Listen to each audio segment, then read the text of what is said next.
咁今次都有幾個施工上難度較高嘅處理位，同時要喺設計同實用性攞出一個平衡。Hello， 大家好啊！我係 M&P 創辦人兼工程總監阿 Ken。今次我會連同我哋設計師帶大家參觀下一個位於西貢區，而我哋團隊用咗4個月完成嘅一個項目。Hello， 大家好，我係 MP 嘅設計師阿 Sam。咁今次介紹嘅單位咧，原本3房2廁，大約750尺左右。咁屋主咧比較中意自然光入屋嘅感覺，希望自己嘅小朋友可以喺一個光猛舒適嘅環境之下生活成長。所以如何採用自然光入屋就成為咗今次設計嘅重點。原本單位都係經過一個暗嘅走廊入房啦，咁其實房門閂咗之後咧就會顯得比較局促。咁同屋主商量咗之後啦，咁我哋將房間嘅位置改動咗，將走廊推近咗窗台，咁希望令到光線更加充足之後啦，同時間加大咗主要生活嘅空間。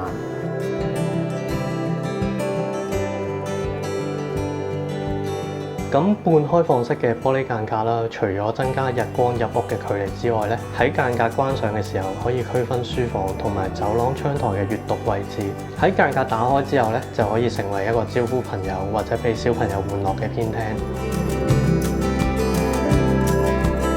咁喺呢間屋嘅結構位置啦，我哋採用咗圓形同埋弧位嘅修飾啦。咁希望喺視覺上冇咁尖鋭。同時間希望多出一個和諧感，令到喺生活喺間屋入邊嘅時候咧，有一種包圍嘅感覺，感覺上更加自然。浴室要一個放置洗衣機同埋可以隱藏水箱座廁嘅連體設計。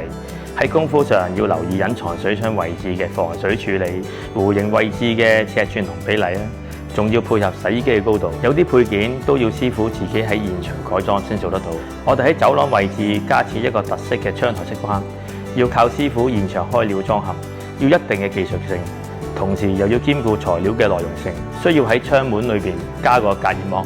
咁喺物料方面啦，我哋運用咗一啲復古幾何圖案嘅磚啦，胡桃木色嘅魚骨地板、畫布質感嘅藝術漆料啦，同埋帶有藤網質感嘅木紋傢俬。咁希望種種元素去營造一種帶有復古，亦都有時代藝術感嘅設計。